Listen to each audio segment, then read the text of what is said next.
Hello everyone, আজকে আমরা এসেছি স্কুল টুর্নামেন্ট দেখার জন্য, যেখানে আমাদের স্কুলও আছে। সেজন্য আমরা চলে এসেছি সকাল সকাল খেলা দেখার জন্য। এরই মধ্যে প্রথমার্ধের খেলা শুরু হয়ে গেছে।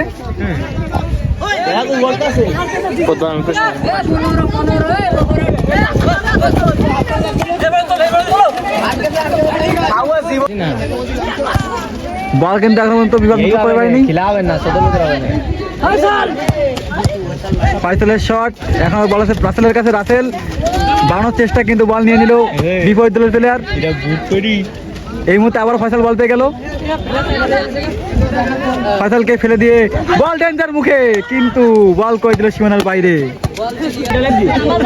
খেলা ইতিমধ্যে 5 মিনিট মতো চালু হয়েছে এবং গোলের শট, গোলের গোল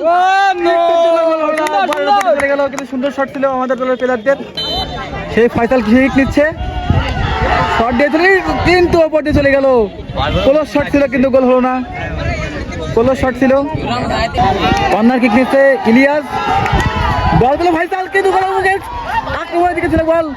গোলের সম্ভাবনা, ইলিয়াস দাঁড়াইছে সুন্দর।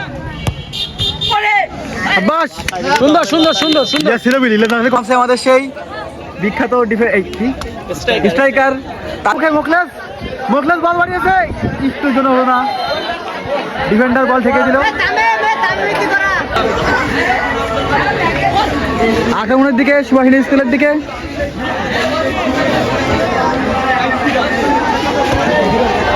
গোলকিপার রাকিব বলটি লুফে নিল।